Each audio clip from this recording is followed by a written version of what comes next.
Bueno, bienvenidos a otra clase de pares craneales. Mi nombre es Gabriela Costa, soy residente de neurología.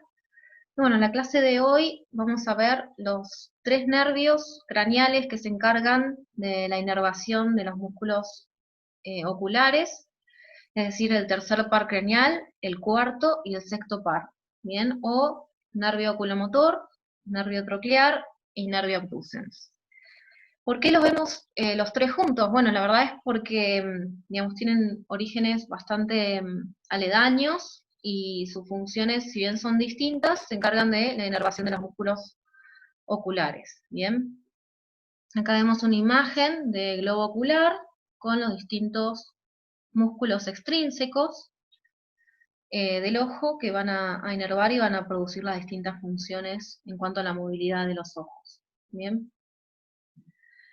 A modo introductorio, acá tenemos una imagen del tronco del encéfalo, ¿sí? Es su vista dorsal, donde vemos la región del mesencéfalo, la protuberancia y el bulbo.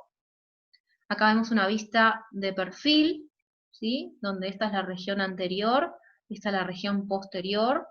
Me doy cuenta que esta es la región posterior por la presencia del del cerebelo y el cuarto ventrículo. Y también vemos la región del mesencéfalo, protuberancia y bulbo raquídeo. Bien.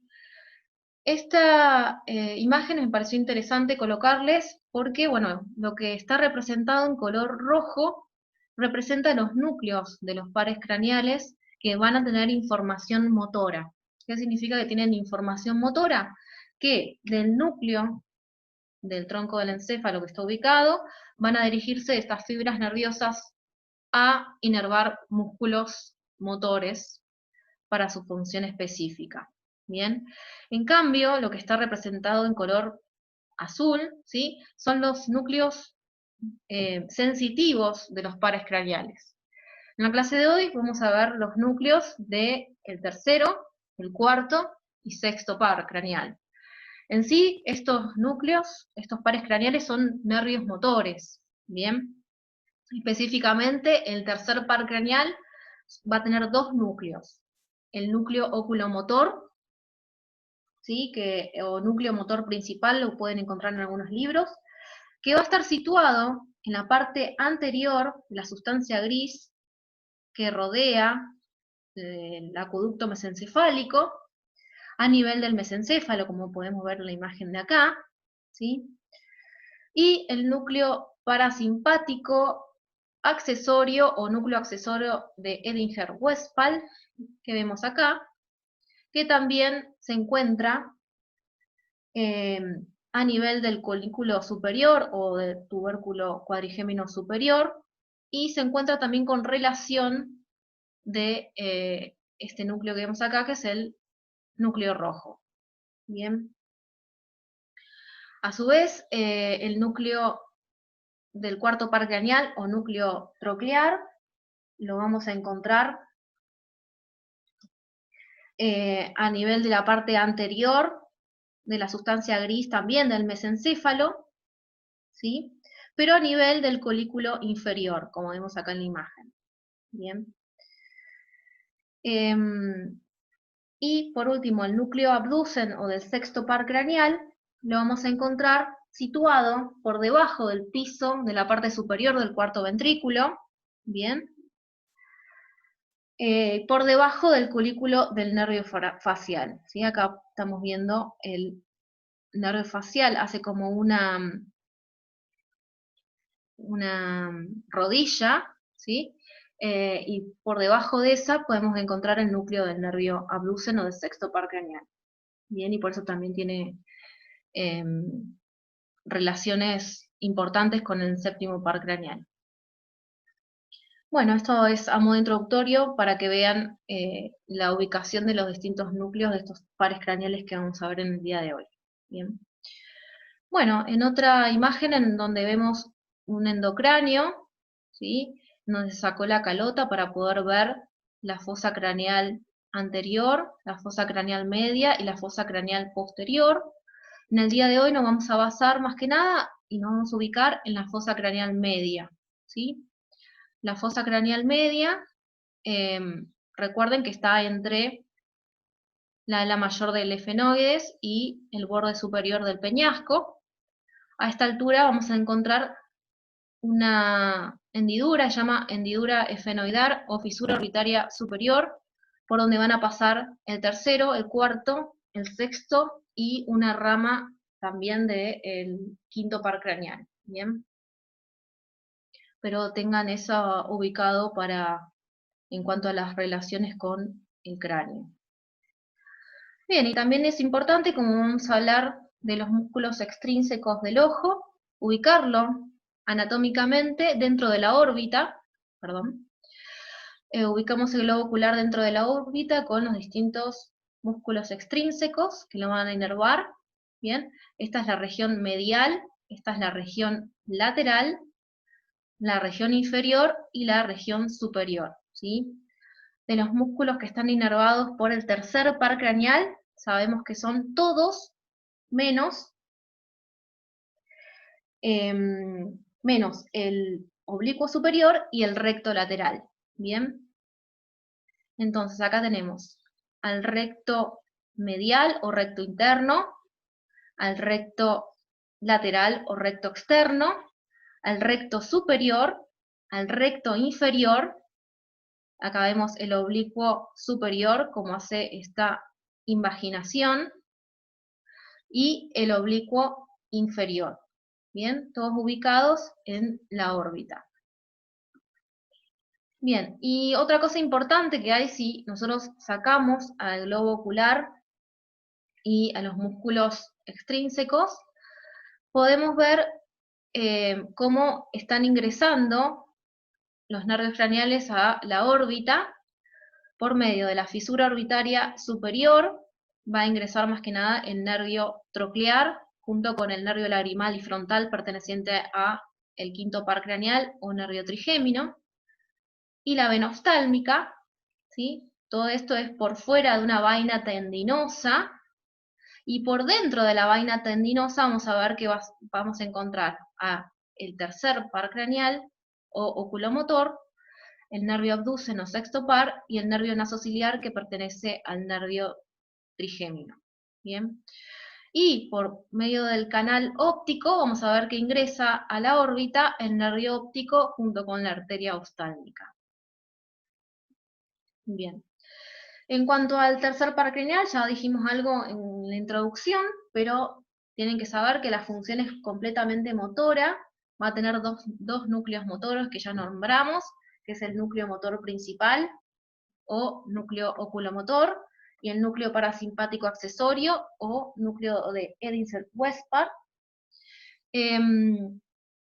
Y en sí tienen que saber que va a tener información motora, parasimpática y simpática. El origen real va a ser el núcleo oculomotor ubicado a nivel del mesencéfalo, como vimos en las primeras diapositivas, y va a tener fibras parasimpáticas y fibras simpáticas. Las fibras parasimpáticas más que nada van a venir del ganglio ciliar, que va a estar en relación directa con este nervio. El origen aparente, como ya lo nombramos hace un ratito, es la fosa peduncular, que es a nivel del mesencéfalo. Y los órganos que va a inervar va a ser los músculos extrínsecos del ojo, excepto el recto lateral y el oblicuo superior. Va a inervar también al elevador del párpado superior, eso es importante para las lesiones que hay de este nervio, que ahora a lo último vamos a ver un poquito, y el músculo ciliar del iris. En cuanto a la evaluación, se va a evaluar este nervio por medio de los músculos, de los movimientos oculares, el reflejo pupilar directo y el consensual. Bien, entonces en cuanto al origen aparente de este nervio, estamos viendo una vista anterior del tronco del encéfalo. Estamos viendo diseccionado el quiasma óptico del segundo par. Acá vemos al primer par craneal, que lo vimos en el primer video. Y a nivel de la fosa interpeduncular, estamos viendo acá, que está representado en círculo verde, el origen aparente del tercer par craneal. Bien, acá estamos viendo parte de la protuberancia y el bulbo, ¿sí? Y como ven, la mayoría de los pares craneales van a surgir su origen aparente del tronco del encéfalo, ¿sí? En el caso del tercer par craneal va a ser la fosa interpeduncular a nivel del mesencéfalo. Bien, y bueno, ya nombramos los dos núcleos, esto es más que nada para el repaso. Y en cuanto al trayecto y las fibras que tiene el tercer par craneal, lo que me falta decir es que, bueno, que las fibras nerviosas van a ser salientes y van a pasar hacia la parte anterior a través del núcleo rojo, ¿sí? Que vemos acá, y van a emerger a la fosa interpeduncular, como dijimos, como origen aparente de este nervio. El núcleo oculomotor va a recibir fibras de 3 lugares específicamente, va a recibir fibras corticonucleares de ambos hemisferios cerebrales, va a recibir fibras tectomedulares, que van a ser provenientes del colículo superior, que esto es importante, estas fibras, porque van a tener información de la corteza visual, ¿sí? Y va a recibir fibras del fascículo longitudinal medial. Eso es importante porque este fascículo longitudinal medial va a conectarlo con otros pares craneales, como por ejemplo el cuarto, el sexto y el octavo par, ¿sí? Y es importante tenerlo en cuenta en las lesiones que vamos a ver en el video de oftalmoplejías, las lesiones que comprometen el fascículo longitudinal medial, para ver qué pares craneales va a ir afectando. ¿Bien? Y en cuanto al núcleo accesorio, ¿sí? De Edison-Westphal, parasimpático, este núcleo va a estar situado más que nada en la periferia, cercano al núcleo oculomotor, y sus fibras van a dirigirse hacia la órbita también. Va a producir una sinapsis con el ganglio ciliar, ¿sí? Y esa sinapsis con el ganglio ciliar va a producir unas fibras postganglionares que van a pasar por nervios ciliares cortos hacia los músculos constrictor de la pupila y músculo ciliar a nivel de la órbita. Este núcleo parasimpático también va a recibir fibras corticonucleares que se van a encargar de los reflejos de acomodación, el reflejo fotomotor directo y consensual, que vamos a ver después en las últimas diapositivas. Bueno, otra diapositiva con imágenes de este nervio del tercer par craneal en cuanto a su trayecto. En cuanto al trayecto de este nervio oculomotor, acuérdense de los dos núcleos, el oculomotor y el accesorio, van a emerger de la parte anterior del mesencéfalo, va a pasar por delante y entre las arterias cerebral posterior y cerebelosa superior, se va a dirigir hacia la fosa craneal media, ¿sí? A esta altura en la fosa craneal media, con relación con el seno cavernoso, que ahora vamos a ver en otra diapositiva. En el seno cavernoso va a estar más que nada en la parte lateral, y acá a esta altura se va a dividir en, no sé si se ve acá, en dos ramas, una rama superior y una rama inferior, ¿sí? La rama superior se va a dirigir a inervar a los músculos recto superior y elevador superior del párpado, y la rama inferior se va a dirigir a inervar el recto inferior, el oblicuo inferior, ¿sí? Y parte del recto medial. A su vez, las fibras parasimpáticas, como habíamos nombrado hace un ratito, se van a dirigir a inervar al músculo constrictor de la pupila y al músculo ciliar. Bien. Bueno, otra imagen en cuanto al trayecto del nervio oculomotor. Tenemos acá el nervio oculomotor o tercer par.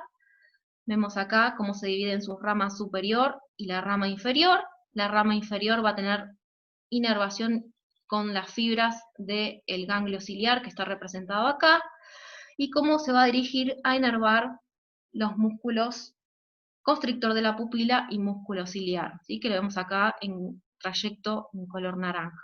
Bien. Bueno, esta es la relación en cuanto al seno cavernoso. Acá tenemos un corte coronal del seno cavernoso a nivel de la glándula pituitaria o hipófisis, en donde estamos viendo la relación que hay del tercer par craneal ¿sí? Que está bien sobre la pared lateral del seno cavernoso, y la relación que existe con los otros pares craneales que van a pasar por este seno cavernoso, que es el cuarto par craneal, el sexto, y ramas también del quinto par, y la arteria carótida interna. Es importante para lo que son las patologías que hay a nivel de la glándula hipófisis, porque va a poder tener manifestación en estos pares craneales, y también si hay algún tipo de aneurisma en la arteria carótida interna, en su porción cavernosa, porque van a afectar también la función de los pares craneales en caso de que haya una lesión vascular o un aneurisma a esta altura. Bien. Bien, en cuanto a los, ya estuvimos nombrando, pero bien específicamente a qué músculos va a inervar el tercer par craneal. Va a inervar al recto superior, al recto medial, al recto oblicuo, perdón, al recto inferior, al músculo oblicuo inferior, y en sí se va a encargar de elevar el párpado superior, girar el globo ocular hacia arriba y hacia adentro, contraer la pupila y acomodar el ojo. Específicamente, ¿cuáles serían las acciones de los músculos inervados por el tercer par? Ahí están escritos. El recto interno va a abducir el ojo, el recto superior va a elevar el ojo, el recto inferior va a producir el descenso del ojo, y el oblicuo menor o oblicuo inferior va a elevar el ojo, más que nada en abducción, ¿sí? Esto es para que vean más que nada el núcleo motor visceral o núcleo accesorio de Ewing-Westphal, que decíamos del tercer par craneal, que se encarga de inervar estos dos músculos intrínsecos, el constrictor de la pupila, que produce el reflejo de fotomotor, y el músculo ciliar, que produce el reflejo de acomodación.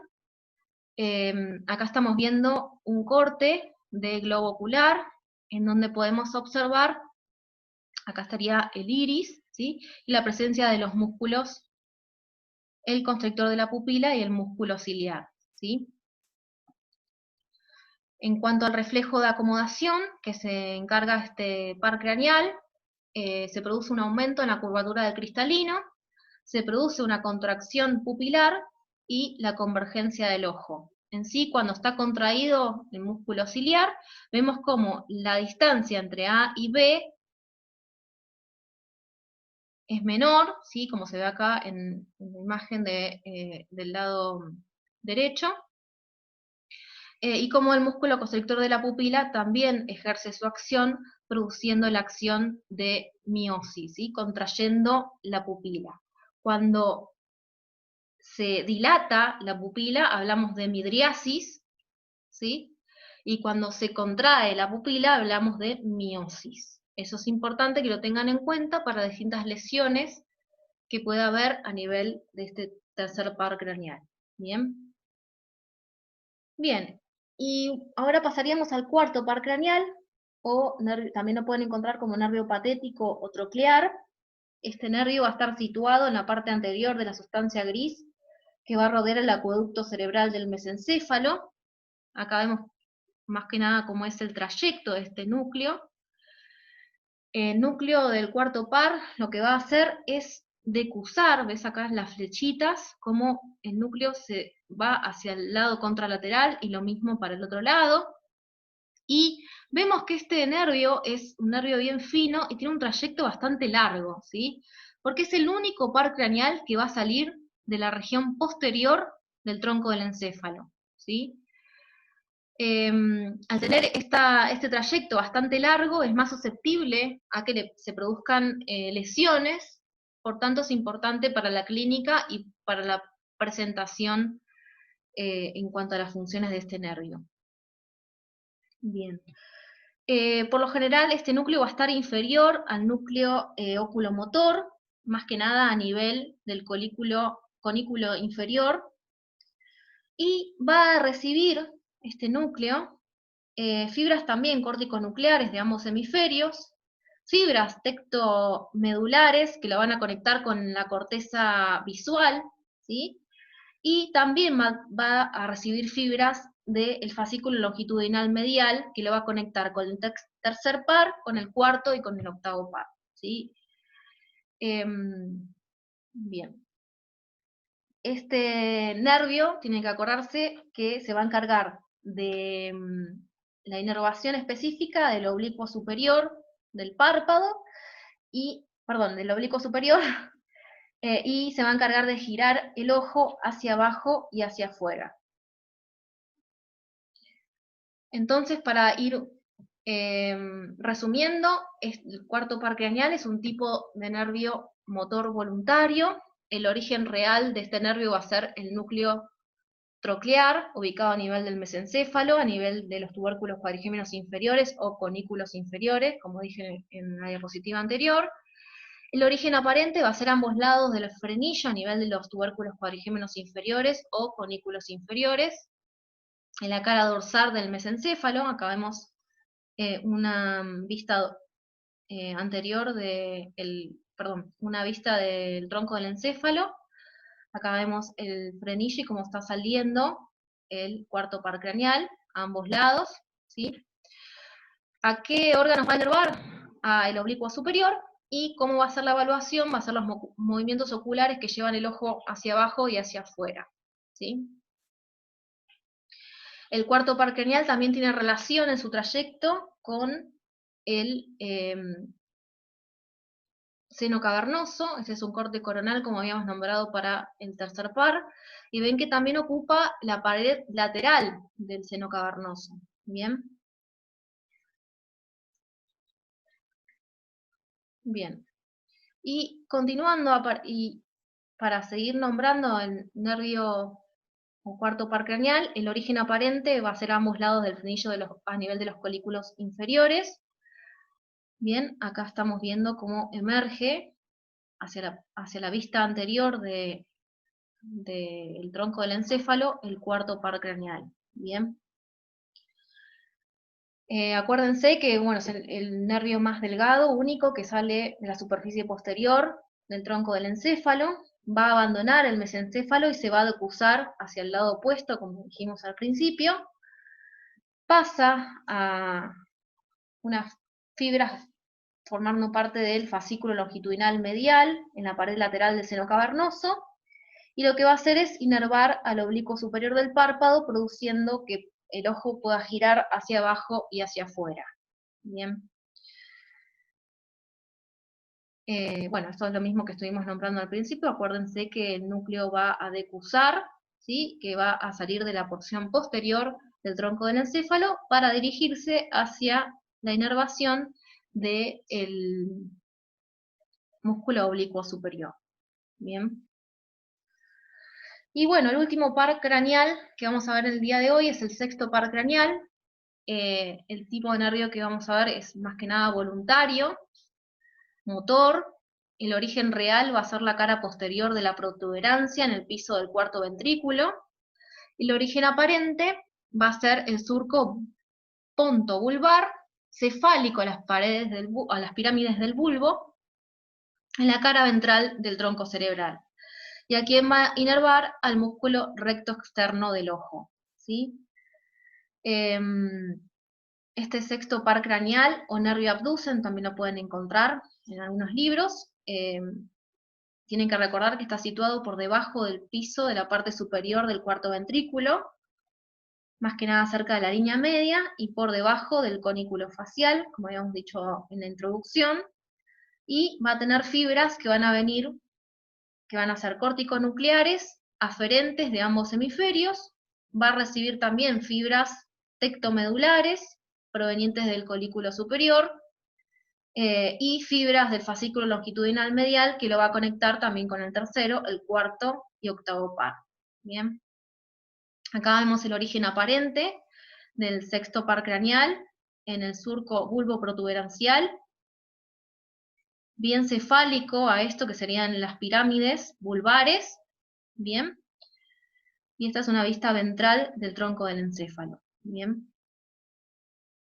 En cuanto al trayecto del sexto par craneal, el sexto par, recuerden que va a pasar en dirección anterior a través de la protuberancia o puente, en este surco situado entre el borde inferior y la médula, que vimos que salía su origen aparente. va a seguir hacia el seno cavernoso, por debajo y por afuera de la carótida interna, y va a penetrar a la órbita por medio de la fisura orbitaria superior, que vemos acá en la imagen, para inervar a el recto lateral, ¿sí? Que el recto lateral es responsable de girar el ojo hacia afuera. Acá vemos al sexto par craneal, viene en relación con la arteria carótida interna, ¿sí? Entonces piensen cuál va a ser el nervio craneal que va a estar más afectado si hay alguna lesión de la arteria carótida interna a esta altura, ¿no? El más cercano va a ser el sexto par craneal. Bien.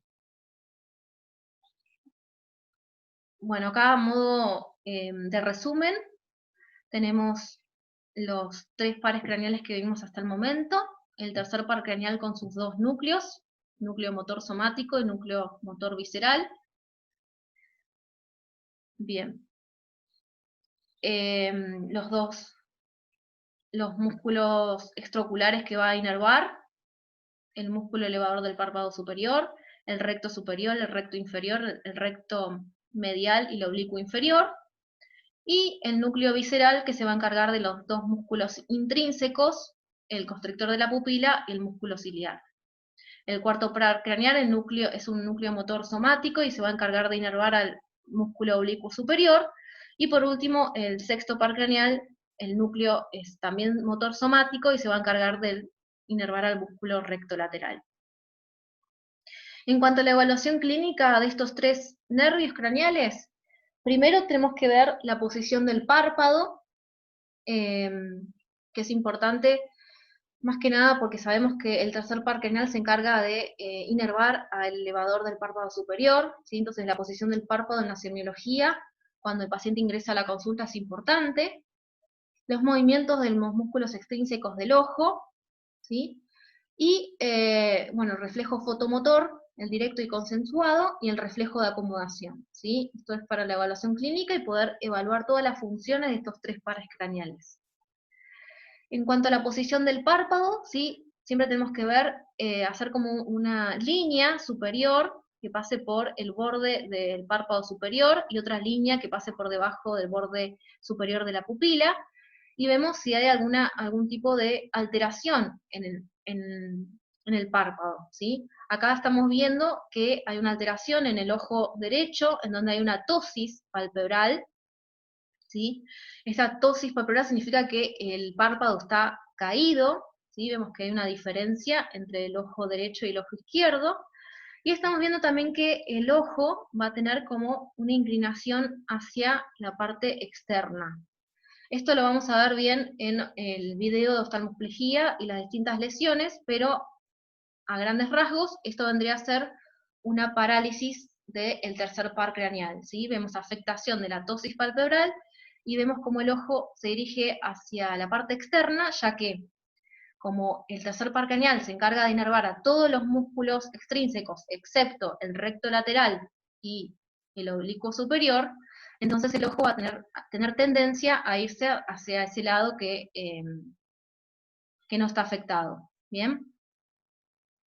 En cuanto a los movimientos de los músculos extrínsecos del ojo, la evaluación se va a hacer enfrentado al paciente, el médico o explorador, con el dedo índice, le va a indicar que el paciente observe el dedo índice y que siga el dedo índice en todo su trayecto. Por lo general se evalúa al paciente en forma binocular, es decir, con los 2 ojos abiertos, o se puede evaluar también primero tapando un ojo y después tapando el otro, ¿sí? El movimiento que hacemos con el dedo índice es por medio de una cruz, ¿sí? Para evaluar los movimientos horizontales y los movimientos verticales del ojo, ¿bien? Así evaluamos todos los movimientos de los músculos extrínsecos del ojo. Y se evalúan en los 9 cuadrantes, ¿bien? En cuanto al reflejo fotomotor, ¿sí? El explorador va a iluminar el ojo, en donde se va a ver una constricción de la pupila, ¿bien? Y A su vez se puede ver también el reflejo de acomodación, en donde se va a iluminar el ojo derecho, pero también se va a observar una acomodación en el ojo contralateral. Perdón, sí, el reflejo fotomotor consensual, quise decir, no de acomodación, sino consensual.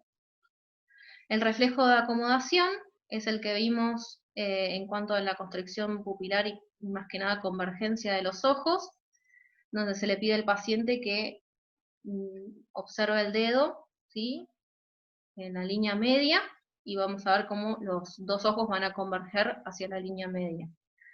Eso puede producir un aumento de la curvatura del cristalino, una construcción pupilar y la misma convergencia de ambos ojos. Bueno, eso es un resumen de lo que es la evaluación clínica del tercer, cuarto y sexto par. Acuérdense de la semiología en la posición del párpado, los movimientos musculares extrínsecos del ojo, el reflejo fotomotor, el directo y consensuado, y por último el reflejo de acomodación. Bien. Bueno, espero que les haya gustado, espero no haberme excedido mucho. Los veo en el próximo video, que va a ser sobre oftalmoplejías y alteraciones de estos nervios craneales. Muchas gracias.